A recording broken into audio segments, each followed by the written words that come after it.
basına ve kamuoyuna.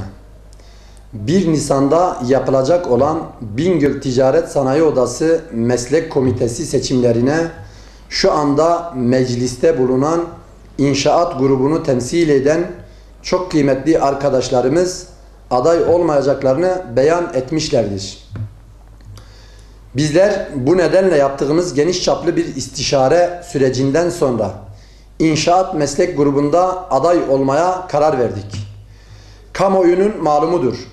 Bingöl son yıllarda inşaat ve bağlı iş kollarında gösterdiği gelişme ile Bingöl'ün fiziki çehresini değiştirmiştir. Bunda emeği ve özel gayreti olan müteşebbislerimiz kendi memleketlerine sahip çıkarak hem kendi ticaretlerini geliştirmiş ve birçok tesis kurarak bu alanda memleketimizin gelişmesine katkı sunmuşlardır.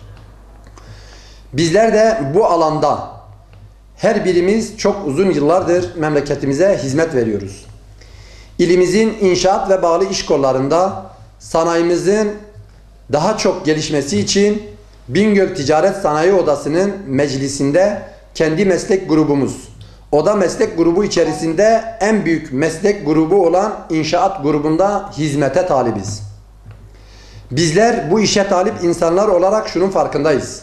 Bu makamlar icraattan ziyade talep, idare ve organize makamlarıdır. Bundan hareketle dürüst, duyarlı ve dirayetli bir şekilde güzel bir üslup ile meslek grubumuzu odada en iyi şekilde temsil etmek istiyoruz.